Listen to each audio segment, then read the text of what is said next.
Hi everyone, this is Dr. Peggy Symingson.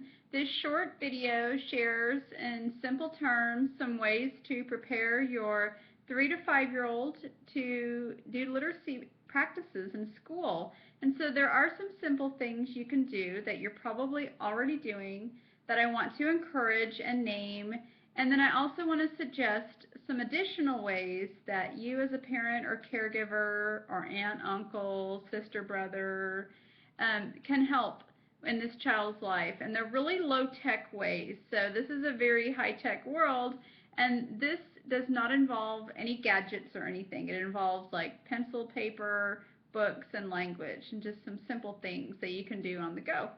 And so the first thing I'm going to talk about, you may already do, is oral language or speaking to a child. So just doing simple things like having conversations and telling stories that you made up, or stories that are retelling of, for instance, folk stories, right, that they may know from popular culture. Also singing and rhyming and reading books that rhyme really help develop early language and their ability to attend to those rhyming sounds. Also, you can introduce and point out vocabulary when you're speaking to children. So point out really interesting words when you're reading, and point out interesting words when you're speaking, and that will develop their vocabulary as well. So try to ooch up the level of the vocabulary you're using with that child so they'll hear some great words. Something else that you can do is interactive storybook reading. So you probably get lots of books to read, and you can get those from the library, from book orders, as gifts, etc.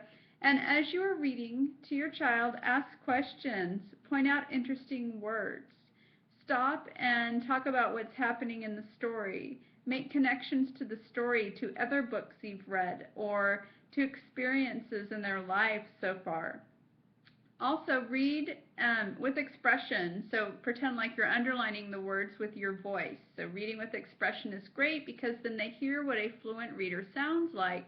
And when they become a beginning reader, they'll mimic the people they've heard model that expressive reading, and that might be you. And so read with expression. You might want to even practice reading that book before you read with your child. And then, of course, rereading is always great, so they can hear those books over and over again. Third, using environmental print is really great. That's just pointing out words in your environment, words that you see on menus, words you see on the street on signs, words you see everywhere around you. Just point out what the words are.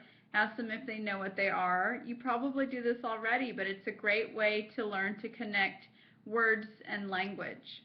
And so that's something that's really easy to do. I'm going to mention 2 more practices that are really great for getting kids interested in the alphabet and in real words and language, and one of them involves writing and one involves magnetic letters. So again, I'm intentionally focusing on low-tech techniques that you can do.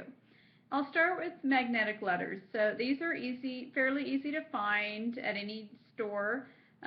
Sometimes they're in the toy section, sometimes they're in the education section, or you can order them online. And so just start out by saying, find the letter that makes the p sound, and then they find that letter. So start with the letters in their name, and then start to make their name, help them make their name with the magnetic letters. And so start with names, and then people's names that they know, and then ask them, say, what's the first sound in that word, and what do you hear in the middle, and what do you hear at the end, and just help them to connect letters and sounds. So that's something simple you can do over time, is just doing things with magnetic letters, and it's fun. And also, the other technique I'm going to talk about is shared writing. And with shared writing, you as the adult or the brother or sister have the pen, and so the child will dictate stories to you. The child dictates stories that are based on a shared experience, such as going to the zoo, or even something simple like going to the market, or making cookies or something else together. And so you think of a title for your story. The child tells you the title, and then you write that down word by word. And you might sound out the words as you write them to help them hear and connect letters and sounds. But the main thing is that you're writing down their words. You're using their language. And that's really a lot of fun. And so then after you've written the title, then you go back and together you and the child read the title, and you might read it a few times, and you might point to the words as you read. You don't have to. And then you say, let's start our story. What should we say about making cookies, or whatever it is that you did together? And the child will tell you the story, and then you write it down, and then you go back and you read that sentence together, and then you keep moving into the next sentence and the next sentence, and just keep going until their attention starts to fade. Maybe just 3 or 4 or 5 sentences are all you're going to write. And then as you write, go back and reread together what you wrote, and the child can read with you in unison, and that's very supportive of an emergent reader. And so those are just some really simple things you can do that involve your environment. They involve everyday literacies and language. Storybook reading is probably really the best thing you can do, because it involves words that aren't ordinary, words that aren't used in ordinary language, and they're really building a sense of story.